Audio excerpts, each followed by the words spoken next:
میں بھی جب قلات میں گیا نا، 2 مہاراج سے ملاقات ہوئی، دونوں کی شادی نہیں ہوئی تھی. ایک تو ینگ تھے ذرا، دوسرے تھوڑے ایجڈ تھے، ان کا انٹرویو نہیں آیا. تو وہ بھی نہیں، اتنے بڑی عمر کے ہو گئے، ان کے بچے گھوم رہے ہیں وہاں. میں نے بار بار پوچھا یہ بچے آپ کے ہیں؟ کہنے نہیں میرے نہیں ہیں. پھر میں نے پوچھا یہ بچے آپ کے ہیں؟ کہنے میرے نہیں ہیں. بھائی میں نے تو شادی نہیں کی. ایک دم میرے شوق ہوا. میں نے کہا بھائی مہاراج کیا کر رہے ہو؟ قال النبی صلی اللہ علیہ وسلم تزوجوا ولا تکونوا کرہبان النصارى، نکاح کرو عیسائیوں کے پادریوں کی طرح نہ بنو. کیا کرتے ہیں؟ واتقوا اللہ الذی تساءلون به الارحام. دولہا دلہن کو سمجھایا جا رہا تو انسان کے بچے بن جاؤ. یہ خطبہ ایسا ہے، آپ نیٹ پہ لکھو اس کا ترجمہ آ جائے گا. پنڈت جی کی الفاظ لکھو تو نیٹ بولے گا پتہ نہیں کیا بول رہا ہے بھائی، تو میری کچھ سمجھ میں نہیں آ رہا. صحیح ہے نا؟ وہ پنڈت جی سے ہی پوچھنے پڑیں گے. میں تو گیا تھا پنڈت جی سے پوچھنے کے لیے بھائی کچھ بتاؤ، لیکن میں نے کہا وہ پھر ناراض نہ ہو جائیں. پنڈت مہاراج تھے، وہ پنڈت جی تھے بھی نہیں. پتہ نہیں مہاراج میں پنڈت جی میں کیا فرق ہوتا ہے.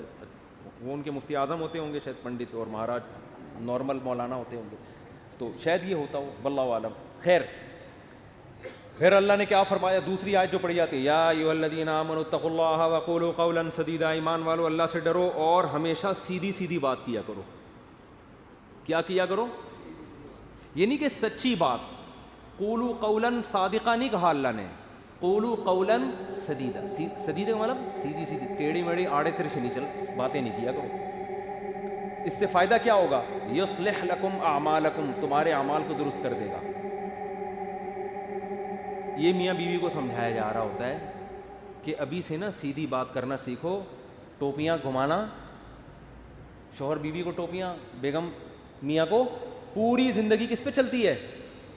ٹوپیوں پہ. سیدھی بات کرتے ہی نہیں.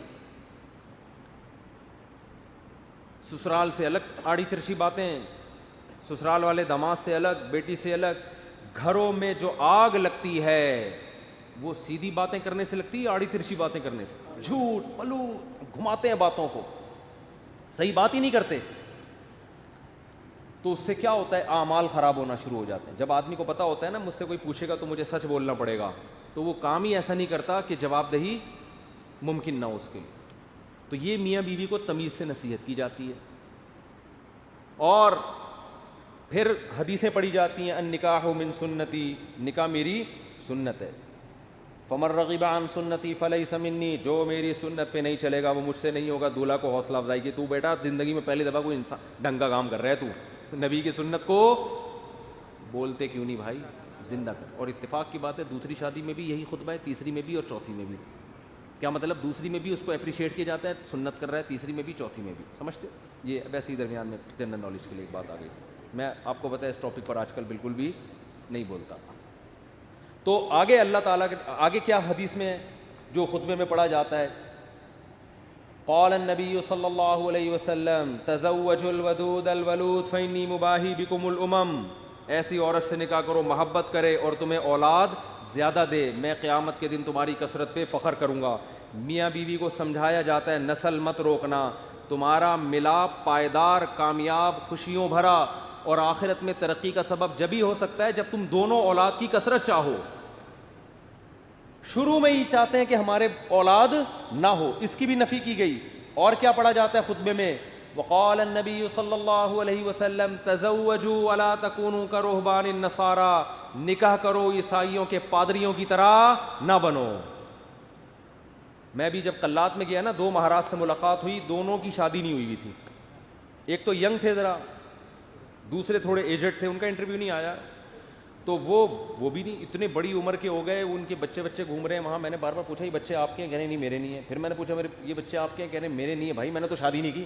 ایک دم میرے شوق ہوا. میں نے کہا بھائی مہاراج کیا کر رہے ہو؟ اس میں پرانے کوئی ڈائلاگ یاد ہے نا، وہ مہاراج اس طرح کے ایک دم اسٹائل سے آتا تھا، وہ مہاراج. تو میرے منہ سے ایک دم مہاراج آپ اپنی ایج دیکھو تو کیسے ہی گزارا ہو رہا ہے. تو انہوں نے کہا بھائی ہم جو مندر کے لیے قربانی دیتا ہے نا، پھر اپنے پرانے والے مہاراج کی انہوں نے مجھے تصویر دکھائی، یہ میرے پیر تھے، ان کا میں نائب بنا تھا. تو جو اپنے آپ کو مندر کی خدمت کے لیے وقف کر دیتا ہے، شادی نہیں کرتا کہ بس مندر کی خدمت ہی کرنی ہے، وہ پھر اس مندر کا مہاراج بنتا ہے. تو ان کا مذہب ہوگا، میں ان پہ طنز نہیں کر رہا، وہ ان کا جو مذہب ان کو سکھاتا ہے. میں نے ان سے کہا لیکن مجھے تو موقع مل گیا.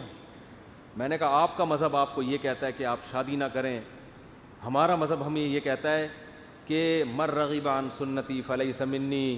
نبی نے فرمایا جو نکاح نہ کر کے میری سنت سے اعراض کرے گا اس کا مجھ سے کوئی تعلق نہیں. اور حبب الی النساء والطیب, نبی نے فرمایا دنیا میں دو چیزیں محبوب ہیں, ایک نکاح کی کثرت اور ایک خوشبو.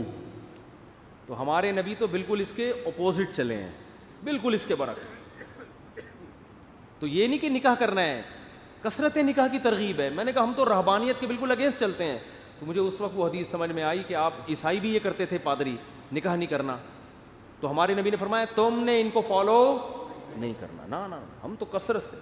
تو مجھے لگ رہا تھا وہاں بیٹھ کر کہ یہ جو مہاراج ہیں وہ مہاراج کے چہرے پر نا افسردگی کے آثار تھے. یہ پہلے والے جو مہاراج جن کا انٹرویو آیا یہ تو پھر بھی ینگ تھے, تھوڑے سے اچھے صحیح. دوسرے والے مہاراج افسردہ, گھٹنوں میں بھی پرابلم, کچھ مسائل بھی تھے بیماریوں کے. تو میں مہاراج سے ریکویسٹ کرنے والا تھا کہ کر لیں شادی, یہ مسائل آپ کے نیچرل لائف کا کوئی آلٹرنیٹ نہیں ہے. مندر کی خدمت شادی کر کے بھی ہو سکتی ہے.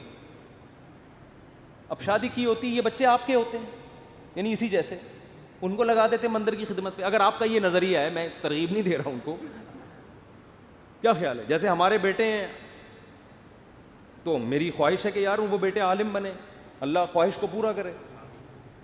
مہاراج میں جو باتیں آپ سے کر رہا ہوں آپ تنہائی میں بیٹھ کے ان باتوں پہ غور کریں. اب اللہ کرے اب تک کر رہے ہو غور. چکر میں تو ڈال دیا ہم نے, مہاراج کو ہم نے چکر میں ڈال دیا.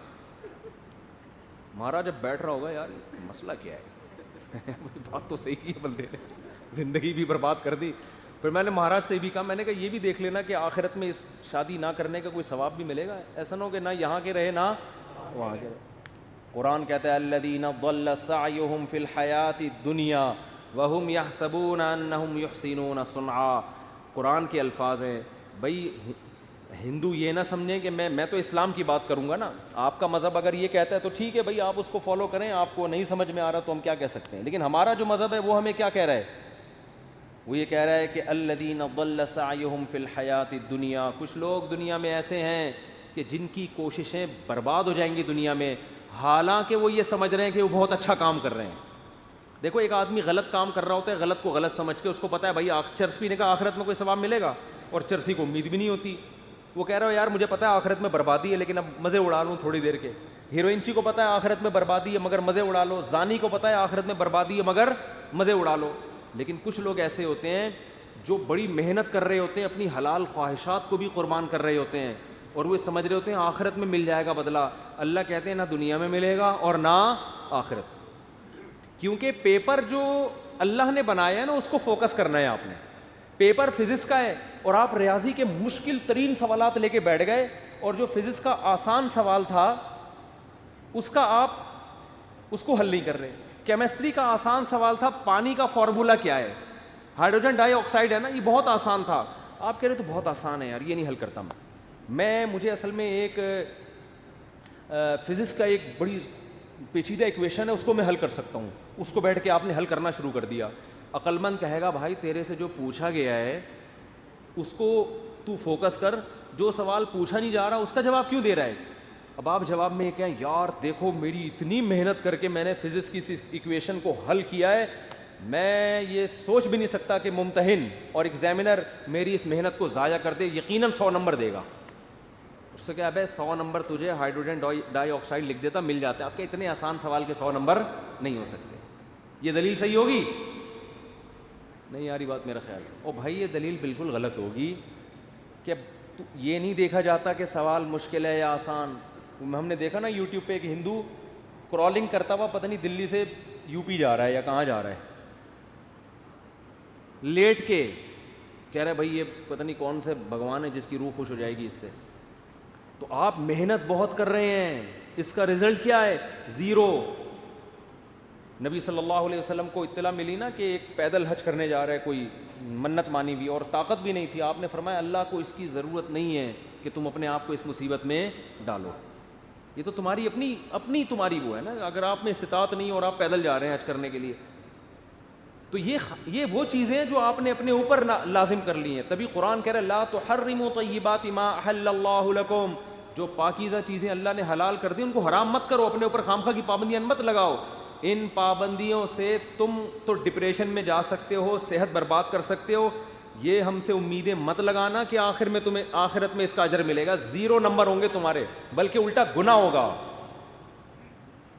تو میں ان سے کہہ رہا تھا بھائی تم شادی کر لیتے, بیوی بچے ہوتے, تمہاری ڈیزائرز پوری ہوتی ہیں, صحت اچھی ہوتی, تمہیں اولاد ملتی, اولاد کے تو دیکھ کے انسان کی بانچیں کھل جاتی ہیں. لیکن مہاراج کا اپنا نظریہ, وہ اپنی سوچ. بہرحال یہ بات, ہاں نکاح کے خطبے کی بات کر رہا تھا. تو نبی نے کیا فرمایا, تزوجوا ولا تکونوا کرہبان النصارى, نکاح کرو بھائی راہبوں کی طرح مت بنو. وہ سمجھتے ہیں نہ کر کے اللہ کو خوش کر لیں گے, ایسا نہیں ہے.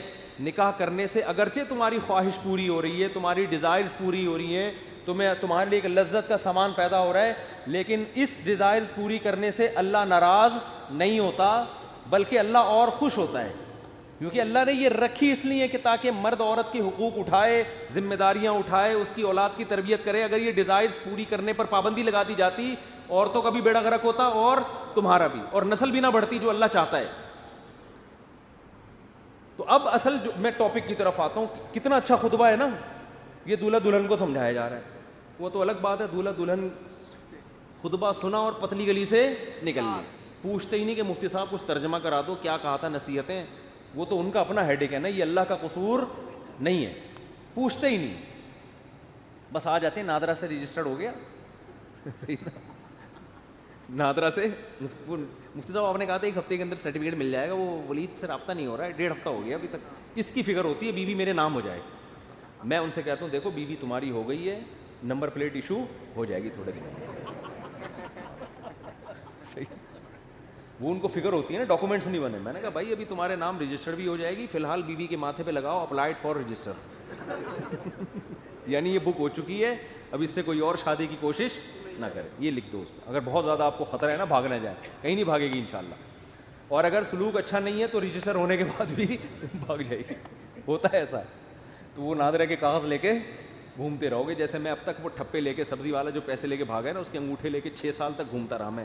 انگوٹھا ابھی بھی رکھا ہوا, میں نے پھاڑ کے پھینک دیا. میں نے کہا یار انگوٹھے پہ تو کیس ہو نہیں سکتا, دل تو چاہ رہا تھا اس انگوٹھے کو پکڑ کے لگاؤں میں کھینچ کھینچ. تو یہ کاغذات دھرے کے دھرے رہ جاتے ہیں. تو